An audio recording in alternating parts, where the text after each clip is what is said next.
Welcome back to this special report where we explore deaths on the bayou. The latest happening in February 2026. But now we want to take you back. May 1977, where Joe Campos Torres was found dead here on Buffalo Bayou. But his family has answers. There was even a public apology. The cause of his death? Hate, racism. It is a huge hole in my heart that I live every day, forced to live every day with that pain, for the simple fact the way the things took place back then. Seeing my mother throughout the years in that pain, my sisters, my brothers as well. I mean, we were just all tore up, you know, in the heart. Now, you guys have had an apology from the Houston Police Department, but does that make the pain any easier? Is it still just as hurtful, and to know that he died as a result of hate back then simply because of who he was, the color of his skin? Make things, it kind of just makes things a little more clearer, you know, with the apology from Chief Finner and the HPD.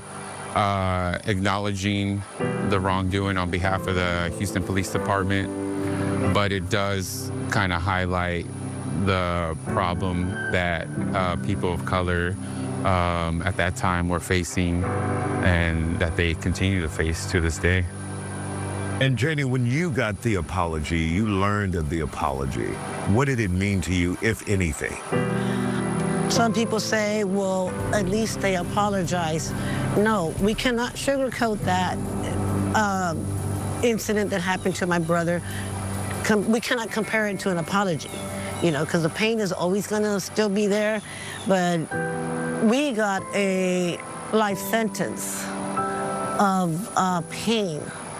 And at the end of the day, there was still no justice done. So in my opinion and how I feel, and I stand very firmly on that, the apology was just, to me, another day. A male body was recovered from Buffalo Bayou on Jensen Street in Edo.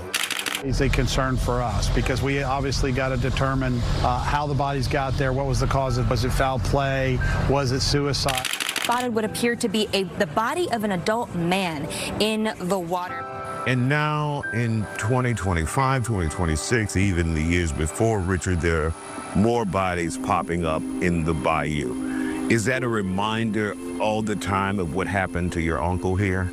Yeah, definitely makes me think about my uncle's case, about the cases and people that were discovered in the bayou before and after my uncle's case.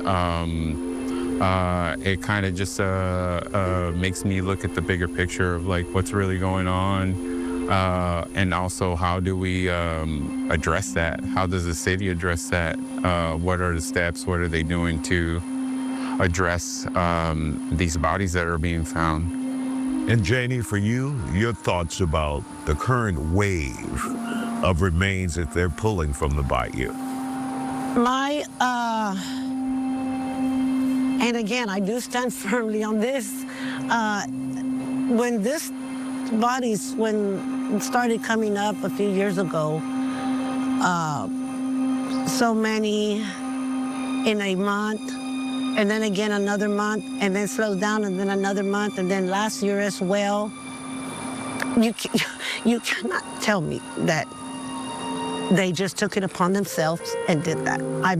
I will never buy it, because this is too many. This is way too many to be a coincidence.